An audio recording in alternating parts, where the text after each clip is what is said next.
अस्सलामुअलैकुम। मोहम्मद अज़हर सिद्दीक अपने YouTube channel के साथ हाजिर खिदमत है। बातें तो बहुत सी होती है करने की, पर चूज की जाती है किन इश्यूज पे बात, और भड़कते हैं इशू जो टॉक ऑफ द डे हो, जिन पे बातें हो सके, गुफ्तगू हो सके। ताज़ा तरीन आपको पता है, कावे मुसावी उठ गया, जाग गया और उसने धमकी दी है कि जनाब जस्टिस रिटायर्ड शेख अजमत सईद के खिलाफ लाइबल, सरेंडर, डेफामेशन है। ओ भाई mister Kaveh Mousavi, are you aware what are you talking? क्या कह रहे हैं आप भाई?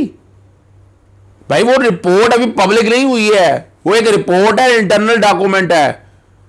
And one should know the basics of law that what are you talking is not applicable in this case and you are alleging our honourable जज and such type of your statements also attract defamation, and there is a possibility that anybody from us sue you in England by using such a derogatory and defamatory words against Mr. Justice Sheikh Azmat Saeed. बहुत जल्द आपके खिलाफ आएंगे भाई, ऐसे ना बात करें आप करप्ट लोगों का साथ देखें। आपकी तारीफ कर रहे थे कि आप रिकवरी में, आप आ गए हैं और बातों के ऊपर। और आई डोंट थिंक सो आपको इस बात की इजाज़त दी जा सकती है। और बड़े क्लैरिटी के साथ कह रहा हूं आपको, मैं पहले देख तो लेते हैं, पहले सोच समझ लेते हैं। टीवी पे आकर, चैनल्स पे आकर, सोशल मीडिया पे आकर आपने क्या कुछ कहना शुरू कर दिया है। किसी ने कहा कान कुत्ता लेके भाग गया, पहले भाई कान तो देख लो। Have you ever notice? I don't think so. आपको सोचना पड़ेगा 1000 बार। What are you saying mister Kaveh Musavi? अगली बात जो आपके सामने रखनी है, मुसद्दक मलिक टीवी प्रोग्राम में बैठे हुए, डॉक्टर अदनान आ गया ना लेने के लिए उनको, तो उनसे पूछा, और बड़ा मजेदार बात है और वो बड़ी ज़बरदस्त है। मरियम नवाज के प्लेलिस्ट्स पूरे हैं और वो यहीं रहेंगी, ये मुसद्दक मलिक साहब कह रहे हैं, और मुस्कुराते हुए, हंसते हुए। यानी उन्हें भी अंदाजा है कि नवाज शरीफ बेवकूफ बना के चले गए कौम को, और जितनी ज्यादती की उसका आप, यानी ये क्लैरिटी है ना, सीरियसनेस है ना उनकी, अंदाजा हो रहा है ना। यानी वो भी मुस्कुरा रहे हैं कि नवंबर में प्लेलेट्स नीचे ऊंचे करके आज हम बैठे हुए हैं अप्रैल में, और कितना अरसा हो गया है, इलाज करवाया नहीं, और वहां आराम से जाकर बैठे हुए हैं यहाँ गड़ते सड़ते जेल के अंदर। जो सज़ा, जो आपको सज़ा मिली थी वो भुगते आप, जो आपने भुगती नहीं है। अगली जो गुफ्तगू आपके सामने रखनी है, आपको मैंने पहले कहा था कि शौकत तरीन किसी तरह भी ना वज़ीर, ना और कोई ताल्लुक़ नहीं है, ना वो स्पेशल असिस्टेंट, कुछ नहीं बन सकते। और फाइनली वो भी आ गया आपके सामने। वो 3 अप्रैल का नोटिफिकेशन आ गया है जो implementation and economic reform unit ने जारी किया है। Prime minister has been pleased to reconstitute the economic advisory council with the following composition: Prime Minister of Pakistan Chairman, Minister for Finance and Revenue Vice Chairman, Abid Suleri, Arif Habib, Asif Qureshi, Ejaz Nabi, Farooq रहमतुल्लाह, mister Mohammad Ali ताबा। ये मोहम्मद अली ताबा वही हैं जो ताबिश गौर, ये पूरा gang लग रहा है मुझे। Doctor Rashid Amjad, mister Salman Shah, mister Shaukat तरीन, एक आम आदमी की हैसियत से, डॉक्टर शमशाद अख्तर, मिस्टर सुल्तान अलाना, और सैयद सलीम रज़ा, और जाहिद अली मोहम्मद। और एज़ यूजुअल हामिद मीर को बड़ी मुसीबत पड़ गई और बड़ी मचल लगी उनको कि वो कन्वीनियर नहीं है, कमेटी के एक मेंबर हैं, और real captain of the team जो है वो इमरान खान है, और वाइस कैप्टन फाइनेंस मिनिस्टर है। किस मुंह से जवाब देंगे आप, और कितना बेवकूफ़ बनाएंगे कौम को आप? ये भी आपके सामने चीज़ क्लियर हो गई है जी। और अगली जो है वो आपको सामने, राना सनाउल्लाह ने जो धमकी दी है कि माफ़ी मांगे बिलावल भुट्टो साहब, और यूसुफ रज़ाक गिलानी जो है ना, वो अपोजिशन लीडर की सीट छोड़ दे, और तैयारी करो मिस्टर राना सनाउल्लाह, बड़ा हो गया है बेवकूफ़ बनाते हुए कौम आपको। ये धमकियाँ शमकियाँ, आप अभी वज़ीर नहीं हो, पावर में नहीं हो, ये काम है आदमी की हैसियत से, उसी तरह एक्ट करें आप, and don't make fun of the nation. आप जिस तरह की बातें करते हैं यानी ये किसी तरह भी काबिल कबूल नहीं है। और इसके जवाब में आपके सामने सबकी तरफ से जवाब आ गया। और नून लीग हौसले और ठंडे दिमाग से सियासत करे, ये बिलावल भुट्टो ने कहा। और अगली बात जो मैं आपके सामने और जो करने वाली है, प्ली बार्गेन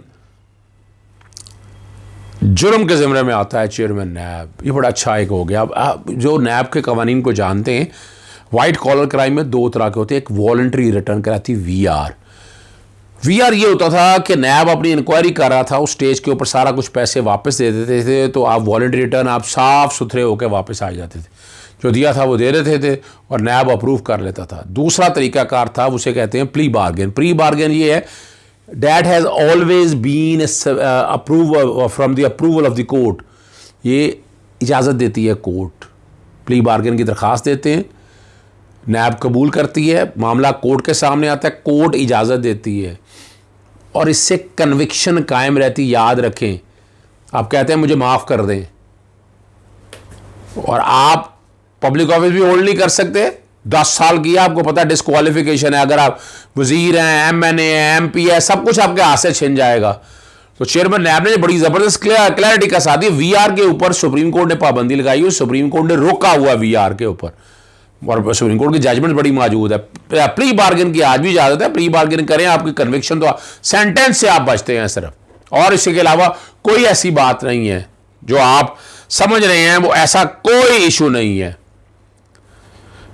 पंजाब में इन हाउस तब्दीली के हवाले से तजवीज़ नवाज शरीफ ने मुस्तरद कर दी है, मैं बता चुका हूँ। इस पर तफसील में वीलॉग करना वो अलग है, चूँकि टाइम कम हो जाएगा। इस वक्त सबसे जो ज़रूरी बात करनी है, मैंने ब्रॉडशीट के हवाले से आपसे कहा था, वो मैंने ज़रूर डिस्कस करना है आपसे। ये तकरीबन 64 सफ़े हैं ब्रॉडशीट रिपोर्ट के। अभी ये पब्लिक नहीं हुई है, ये अनऑफिशियल आ रही है। काव्य मुसावी को भी यही बता रहा हूँ मैं, ये अनऑफिशियल है ये सारी, और ये इंटरनल रिपोर्ट है, डॉक्यूमेंट। और ये धमकियाँ किसको दे रहे हो? 7 दिनों की तुम तैयारी करो। तुम जो धमकियाँ दे रहे हो ये आता है उसके अंदर, लाइबल के अंदर और डेफोमेशन के अंदर। इसका पेज 54 बड़ा अहम है। अब मैंने आपको कहा था इसमें बहुत से प्रोग्राम होंगे, बड़ी डिटेल में डिस्कशन होनी है। ये वॉल्यूम 10 से रिलेटेड चीज़ें याद रखिएगा।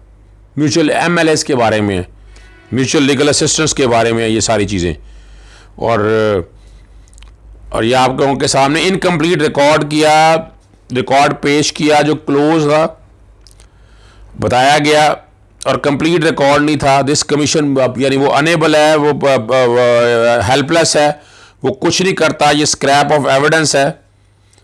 और with the little scrap of evidence there were that were available, a pattern can be deciphered that the state capacity, legal expertise and commitments for recovery of repatriation of proceed of corruption from outside Pakistan is very limited and desperately needs to be strengthened. The few